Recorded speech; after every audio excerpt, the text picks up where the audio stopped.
Hey guys, this is going to be your Chapter 6 and Chapter 7 review for your test, this coming test over the Constitution and the administrations of George Washington and John Adams. Just a reminder that this does not take the place of the reading that you're responsible for Chapter 6 and Chapter 7, nor your notes that you have taken in class. So make sure you take time to do both of those. These are just a review of the time periods. Some things that will be in this presentation will be on the test. A lot of this stuff will be just a review over the time period, and it won't get into detail about a whole lot of things. So I'm going to go ahead and start this PowerPoint, and we have seen this already as far as the material and stuff, but I do want to make sure we go over it verbatim just to make sure that we're all on the same page. The two biggest things would be, of course, the ratification of the Constitution, the debate between the Federalists and the Anti-Federalists, and then as we move into the administrations of both George Washington and John Adams, we're going to get rid of this. We're going to make sure that they're going to, well, not make sure, but Washington will advise against joining political parties. And then we're going to split into two, the Federalists and the Democratic Republicans. So it's important to make sure that we understand the arguments for and against ratification. And you guys did a quick ride over that in class already. So you should know those arguments, but then also the political philosophies of a Federalist and a Democratic Republican after George Washington leaves office, right? And so when we're going first of all, we're going to go all the way back to 1776 when we declared independence and we were fighting in the Revolutionary War. Our first government was the Second Continental Congress, which was from 1775 to 1781. It was a unitary government. It was one strong national government. And when we declare independence, we're going to give way to the Articles of Confederation. And so the Articles of Confederation, which was written in 1776 and drafted in 1777, was a Confederate government, meaning that most of the power was with the individual states. This type of government reflected the distrust many had in the power for a strong national government. Remember, many didn't want necessarily another monarchy, and they felt with a strong national government, it would have been symbolic of another monarchy. This period marks a period in American history. It's called the critical period due to the weakness in the national government under the Articles of Confederation. If you remember, they had no executive or judicial branches. Voting and or approval procedure was very difficult. Congress had absolutely no power to tax or regulate foreign or interstate trade. There was an economic depression that was gripping the nation during this time period, and we had a problem adjusting from war prosperity back to a peaceful economy. And that's really with any war that we've had. We enjoy this prosperity after a war, but then we usually sink into a depression shortly thereafter. And that's a trend that's going to continue going forward in the class. All right. However, don't want to do that. All right, so there were some good things that happened under the Articles of Confederation that you'll need to know for your test. One of them is the Land Ordinance of 1785, where Congress is going to begin to sell the Northwest Territories land in order to raise money. So what they're going to do is they're going to literally divide this land into townships, and I'm talking mainly in this area here in the Ohio River Valley. They're going to create 640-acre plots of land to sell, and that's how they're going to create new revenue. The other part is the Northwest Ordinance of 1787, and you can kind of see the groupings that are here that you can look at. But this is Congress's solution to the problem of what to do with the conquered land that the colonies acquired as a result of the American Revolution. This was probably the most important achievement under the Articles of Confederation. This provided the tutelage or the territorial treatment. It grants U.S. citizenship to the natives, even though the natives are not going to take them up on it. It does. Congress does appoint a governor to rule, sets the guidelines for future settlement in the West with a guarantee of personal liberties and the admissions of states. This is the first. The territory must apply for statehood to Congress, and equality with other states is promised. So basically what this is an orderly procedure for creating these new states. It's also the first time that the national government is going to pass a national limitation upon the expansion of slavery. So slavery is banned in this territory. So that's a good thing under the Articles of Confederation. The third thing would be that we won the American Revolution under the Articles of Confederation. However, we know that there are a lot of problems with the Articles of Confederation. And the biggest one is that it's going to limit national power. All right. Under the Articles of Confederation, the United States government could not maintain law and order. They couldn't solve the problems within their own states. It can't be fixed by state delegates. The U.S. government had no power to deal with the Northwest, nor had any troops to enforce national laws in the West. So because of that, the British, who promised to leave after the American Revolution, are going to remain in the Northwest in violation of the Treaty of Paris, and that's going to lead to more problems down the line. Spain is going to close the Mississippi River in 1784 and refuse the U.S. right of deposit at New Orleans after Spain gains the Louisiana territory in 1763 and the Floridas in 1783. They had no regulation of commerce under the Articles of Confederation, and so like the pirates on the Barbary Coast along North Africa constantly raided U.S. ships in the Mediterranean, capturing captains and crews as slaves. Britain is going to close all ports to the United States, and also France is going to be angry because there is no payment of U.S. debt. And this is all going to culminate under the rebellion of Daniel Shays, right? And so under Daniel Shays, if you remember, this is a group of armed Western Pennsylvania farmers that were in debt, and they wanted the state government to issue paper money and lower taxes. Because they could not pay off their debt, the farms were seized by the government to pay their debts. Property qualification for voting kept the poor, the middle class people out of power. And so in December of 1786, they marched to Boston, and but because of snow and the arrival of some militiamen that were hired, they were sent to squash the rebellion. And then they're going to turn around. They're going to attack another arsenal in Springfield, Massachusetts, on the way to another town. Shays will be captured and he'll be condemned to death. Right, but the rebellion in itself was clear proof that the government, under the Articles of Confederation, cannot protect the property of its citizens, and so something needs to be done to create a strong central government. And you're going to see this later fixed when the Whiskey Rebellion happened. And if you remember in class, we talked about how Thomas Jefferson believed that a little rebellion every now and then is a good thing.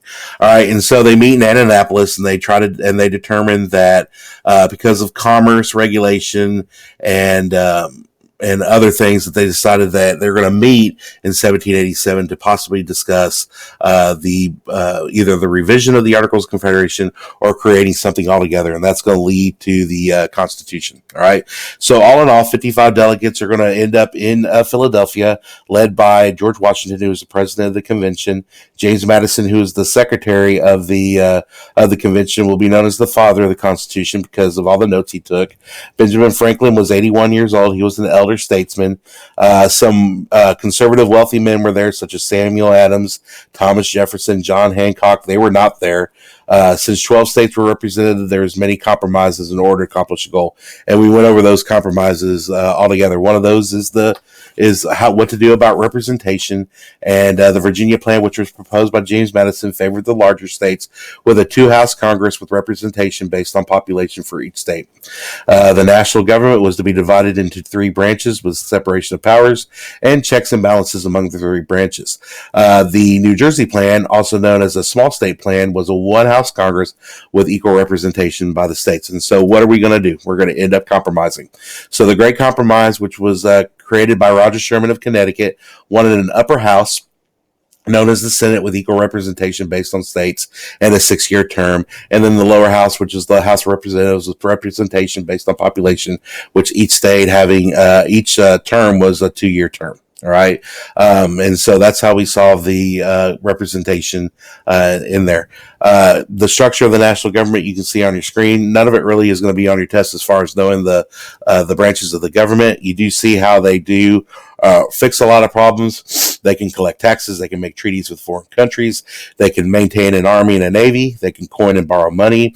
They can regulate commerce among states and with foreign nations. They can make any laws that are necessary and proper to carry out the powers.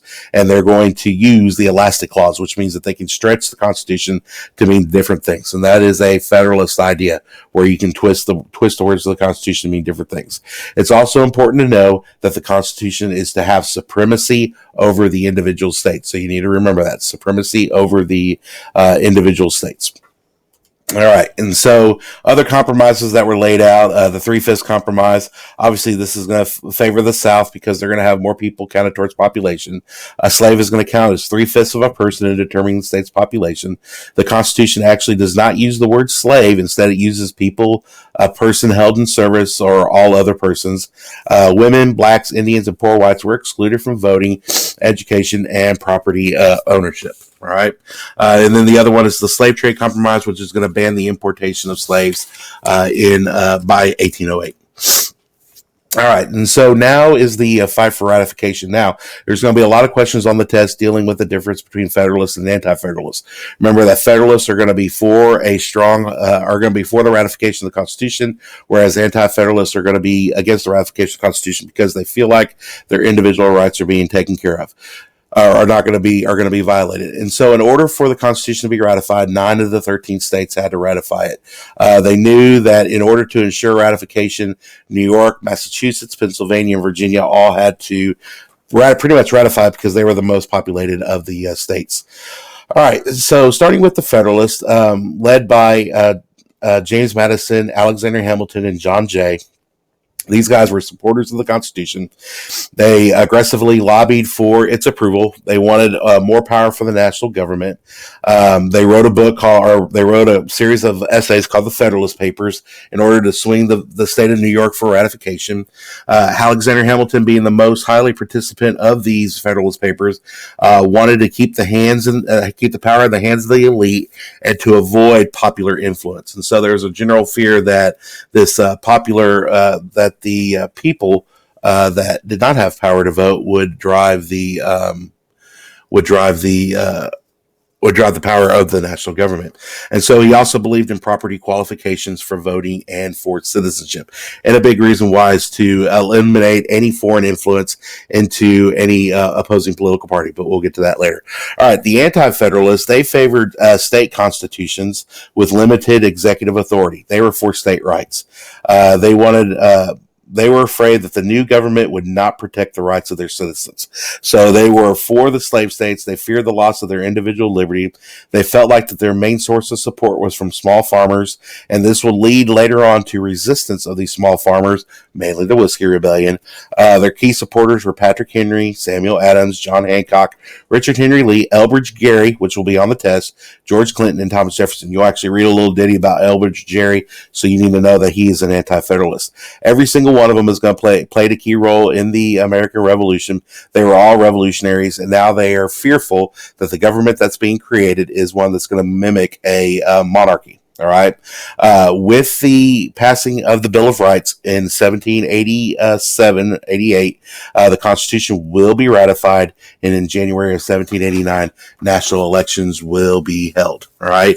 And when they are held, George Washington will unanimously become the first president of the United States. There's the stuff on ratification, June 21st, 1788. Remember that the pillars that you see here are going to be on the test. All right. Remember that the pillars are rising.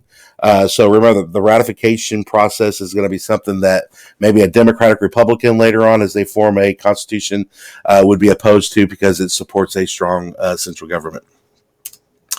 If we only had time. All right, so they're going to add the Bill of Rights before the ratification of the Constitution. James Madison is going to oppose the Bill of Rights for two reasons. One, it was ineffective against a Republican government where the people are the lawgivers, and he also felt like it may be used to limit the freedom instead of limiting authority. And so in 1789, Madison will write the first 10 amendments to guarantee they wouldn't weaken the new government and undermine the freedom. And in December of 1791, the Bill of Rights is ratified.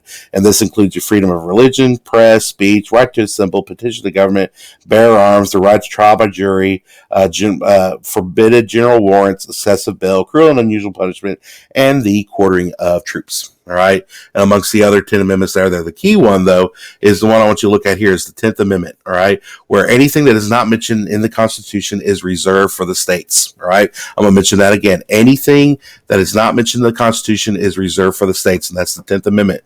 And so later on, when we talk about nullification, they're going to use this argument in order to kind of get their way. All right. All right.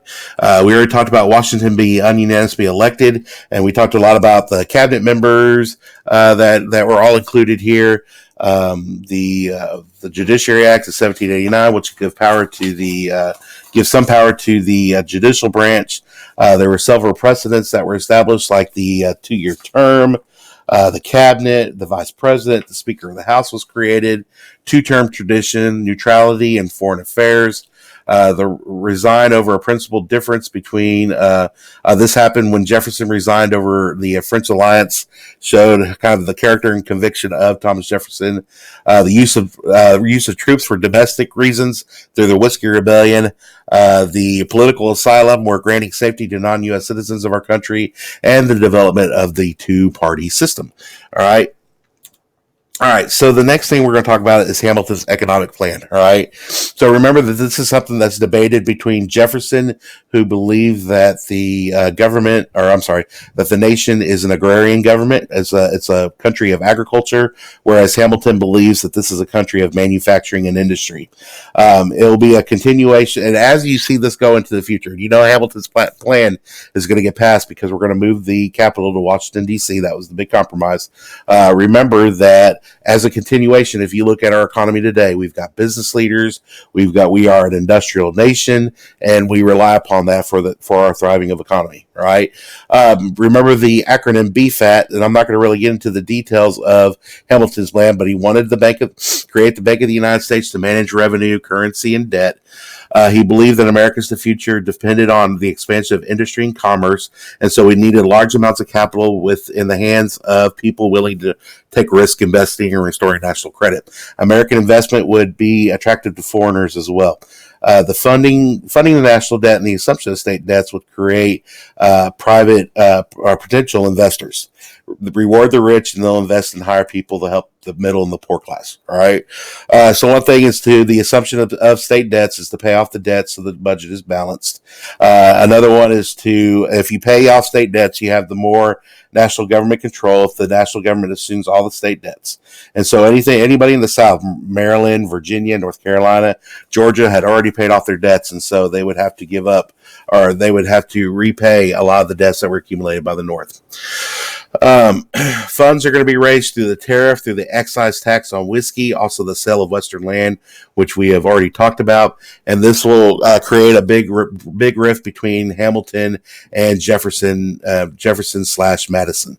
So if you're Alexander Hamilton, remember that you're for a strong central government. Your political party is going to be a federalist.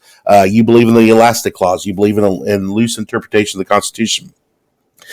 He's going to justify the national bank as part of the necessary and proper clause, that it was a necessity for our economy to thrive.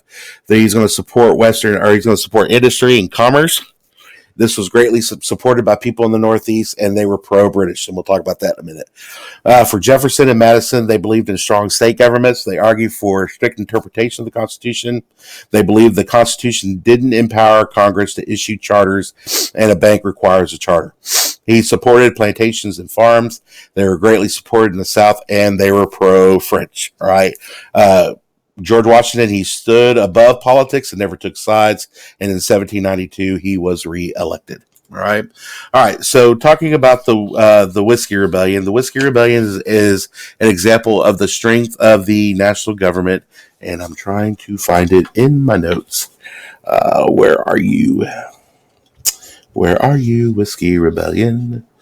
I cannot find you, but I can talk about you. All right, we'll just talk about you. All right, so the Whiskey Rebellion was a group of Pennsylvania farmers that are going to rise up, and they're going to march towards New York to protest the tax on whiskey. And Washington will be the first to actually get on his horse and lead an army against these guys. I'm still looking for it in my notes. I'm surprised I don't have it in here somewhere. Stupid Whiskey Rebellion. Does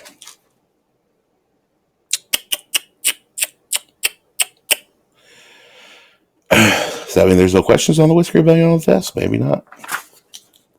All right. Anyway, enough about that. All right. So Washington was able to raise an army of 15,000 and march towards the Pennsylvania farmers. They're going to disperse. It shows that the nation is strong, opposite of what Shays' Rebellion was. All right. Who gets reelected in 1792. Now his foreign policy revolves around the French Revolution in 1789. and the U.S. is going to remain neutral, mainly because they're a young nation and they really don't have any business getting involved in foreign relations.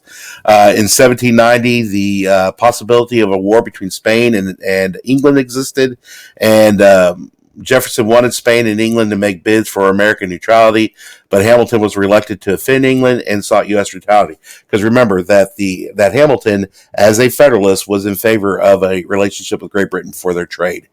There's a driving difference between Jefferson and Hamilton. Jefferson sides with the French. He feels that the French alliance was with the French nation, whereas Hamilton sides with England and sees this as an opportunity to scrap the French alliance because he feels that the alliance with the French monarchy is no longer binding to the French Revolution. In 1793, Washington will issue his neutrality proclamation to only American citizens. Jefferson will choose to resign, and he is replaced by Edmund Randolph, and the proclamation was designed to safeguard our new independence. So a lot of this is like blah, blah, blah talk, all right?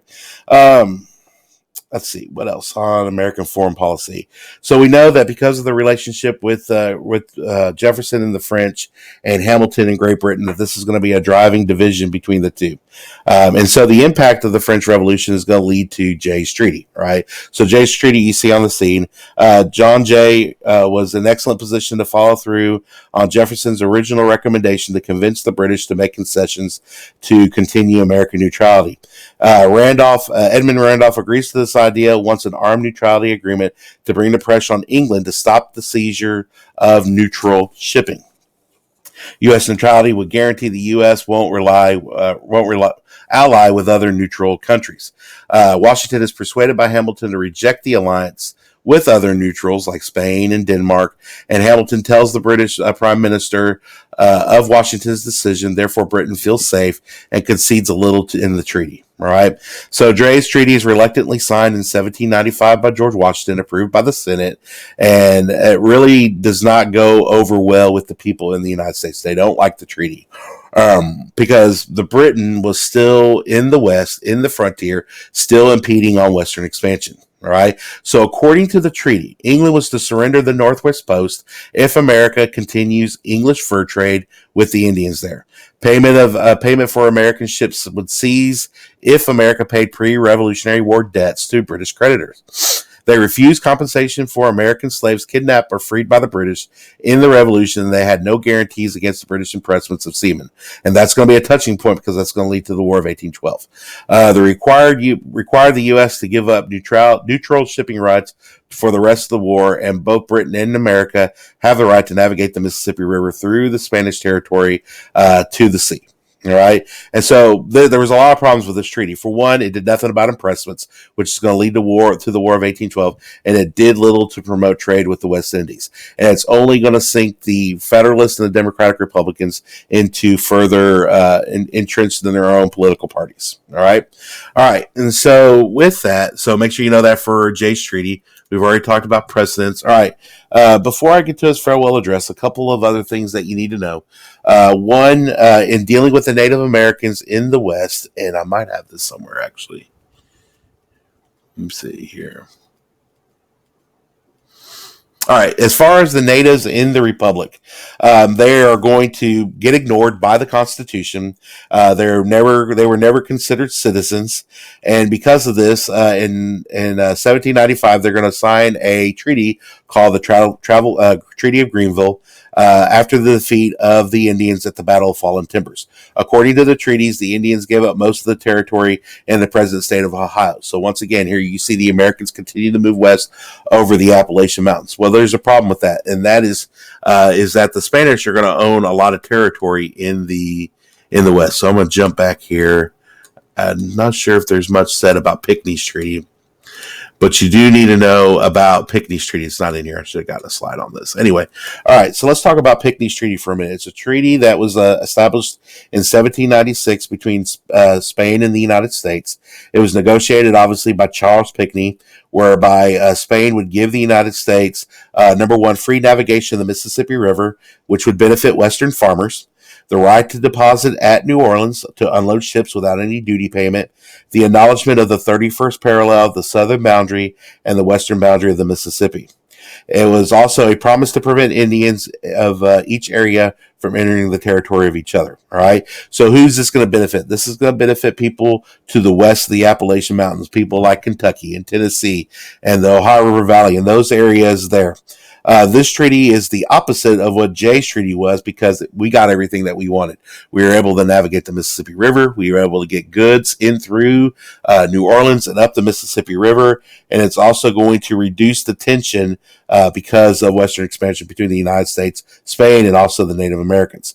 Now, because of this treaty and Jay's treaty, Washington got acceptance and recognition by both Spain and Great Britain of U.S. sovereignty over the area won in 1783, and the new frontier areas of the West were open to white settlement, thereby easing the border pressures for Western expansion. All right. All right, so what's next? Oh, did we do the farewell address? I'm sorry, I kind of skipped that. All right, so that's a big part because that's going to be on your test. All right, so for Washington's farewell address, where are you? Farewell address. Oh, there's the Whiskey Rebellion. I found it. Look at that. All right, so in his farewell address, obviously he's going to warn against two things. He's going to warn against permanent alliances with foreign countries. Temporary alliances, he said, were okay, but he basically wanted an isolationist foreign policy that revolved around neutrality. Because of the revolutionary government that was going on in France, he wanted no entanglements in foreign alliances, and Democratic Republicans did not like this. So this farewell address is going to kind of be favoring kind of the Federalists, Alexander Hamilton and John Adams, right? Also, they warned against joining political parties, but we're already too far down that road, and that has already happened, right? And so you have your first. Hey, let's keep doing that. Your first political party system where the Federalists and Democratic Republicans, and we talked about this in class the other day on Wednesday. And so under the Federalist Party, Hamilton wanted a national bank, wanted a permanent national debt. They were dependent on England for trade. Madison, under the Republican Party, was against power by the national government, wanted a strict interpretation of the Constitution. They were for state rights. They were a country based on agriculture. They favored the French, and they were from the West and from the South. All right. So make sure that you take a good look at the things on the screen here. All right. All right. So now that I've found the stuff on the, where'd it go? Whiskey Rebellion went away. Oh, there it is. So just more things on the Whiskey Rebellion. Maybe I should go back to my slideshow here. Want y'all have something to look at. All right, there we go. Whiskey Rebellion. So under the Whiskey Rebellion, there was an excise tax that was passed in 1791. We know that through Hamilton's National Bank. Farmers in Western Pennsylvania evaded this tax, and in 1794, President Washington tried to send the U.S. Marshal to arrest the offenders. This led to a resistance, so Washington's going to send 15,000 militiamen, I already said that, to enforce the arrest. No shots were fired.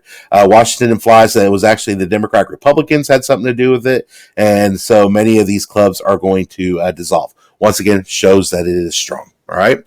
All right, so election of 1792. Let's get to a little John Adams. All right, so John Adams is elected in 1796 to the dismay of Alexander Hamilton, who tried to prevent John Adams from becoming president by trying to manipulate the electoral vote.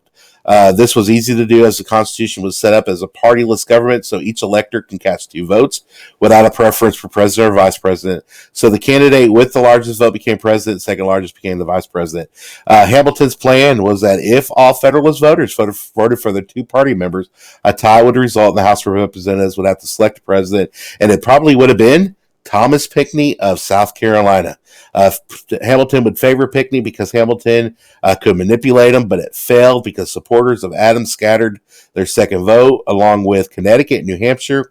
So Adams only received 71, and the Democratic Republican Jefferson received 68 votes, so the president and vice president were from different parties, all right, which wasn't necessarily a bad idea because the best person became president, second best one became vice president. They can work together as a team, and then they would change the 12th Amendment in 1804, and that's why you don't have Trump and Hillary on the same ticket, because after all, that would have been good drama, right?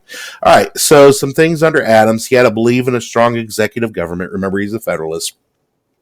Conflicting ideas.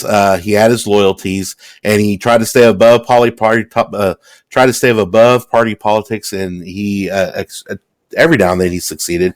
There were a lot of problems under his presidential term. It was hard. First of all, after coming after George Washington, that's pretty tough. And so anyone that tried to come after George Washington was going to be a tough go because he was he was a popular president. Adams had no charisma, had no tact, pretty boring person, not an attractive man. He was short, bald, he was pudgy. Oh, they're describing me. And his name was, he had a nickname, his rotundity, because he was predictable. His perception is that he favored the rich and the well-born, and so he wasn't able to appeal to the regular person. He tried to keep some of Washington's cabinet members because they were puppets who were disloyal to Adams, and they actually were puppets of Alexander Hamilton. He feuded with Hamilton over the control of the federal party, split with Jefferson, even though they were friends with them in the Revolutionary days, but they became estranged in 1791, I'm sorry, and the Federalists blocked Adams' proposal. Anyway, not a very popular president, and it starts with the XYZ affair. Even though it leads to an undeclared war, it shows America's strength. It was not popular because the Democratic Republicans, led by Jefferson and Madison, did not approve because they were pro-French. Let's see what else. Undeclared war of France. Oops, I went the wrong way. All right, so let's talk about the Alien Sedition Acts because those are going to be on the test. So the fear was that that immigrants that were coming into the nation were going to identify themselves as Democratic Republicans. The Democratic Republicans were criticizing Adams because of the undeclared war with France, and so the first thing that he's going to do is he's going to pass the Alien Act. And the Alien Act and the Naturalization Act is going to require 14 years of U.S. residency before they can apply for citizenship, and they had to live in the same state for at least 5 years. And anybody that was considered dangerous or a detriment to U.S. society had the right to deportation. And so you think immigration is a problem today. You still have this problem back in the 1790s when John Adams is trying to deport people who are in cahoots with the Democratic Party. The Sedition Act, which was passed in 1798, was passed. It provided fines and imprisonment for people unlawfully conspiring against the U.S. laws or government or writing against the president or vice president or contributing to such things. So that's a violation of your freedom of speech. The law was to expire in 1801 when the next president was inaugurated with the purpose of gagging Democratic Republican criticism of the administration until the election was over. All right. So all in all, 70 people were either jailed or fined. So what are Madison and Jefferson going to do? They are going to pass the Virginia-Kentucky resolutions. All right. So there's a lot of things on the Virginia and Kentucky resolutions. So under the Virginia and Kentucky resolution is the doctrine of nullification. And what nullification is it challenges the supremacy clause in the Constitution. Remember, I talked about the 10th Amendment. I said under the 10th Amendment, anything that is not reserved for the national government or in the Constitution is reserved for the states. And so any law that the states felt like were unconstitutional could be nullified in that state. Right. So the states had the right to rule on the constitutionality of different laws. They believe that individual are under the doctrine of nullification that the individual states must protect their own citizens and they can avoid law if it's constitutional. And you can pause and you can read the stuff here on this screen that was written by Madison and Jefferson.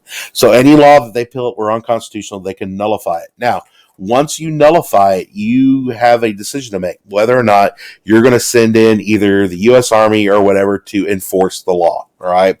In 1798, Jefferson says unconstitutional federal acts should be nullified by the states, and no state support or acts expire on their own. So the constitutional issue was raised, but it still was not solved because state rights. If a state can nullify a national law, and this is going to lead to civil war. All right. So remember slavery. When they start outlawing slavery, they're going to try to nullify it, and it's going to lead to civil war. All right. All in all, John Adams was not a very popular president, and he will lose in 1800 to Thomas Jefferson. And this will bring it into period 3. All right. So just some other things in dealing with where are African Americans, talking about slavery, some things about slave trade. Most of the slave trade, when it came to the United States, went into the lower South, into the Carolinas and Georgia. The number of slaves slave trade will decline between 1791 and 1790, and then even it'll continue to decline from it says 1791 to 1800. Now, when the invention of the cotton gin happens, the increase of slavery will increase because now we can they can use the cotton gin to cultivate more cotton. More cotton means more money, and that means that slaves are needed for a labor source. All right, so you can kind of look at the population of free blacks in the U.S. All right, we've already talked about natives in the Republic, and then here's a little thing about the difference between the colonial governments, the Articles of Confederation, and the Constitution, and that is all. All right, so take your time to go over this test review. If you have any questions, feel free to let me know, and best of luck on your test.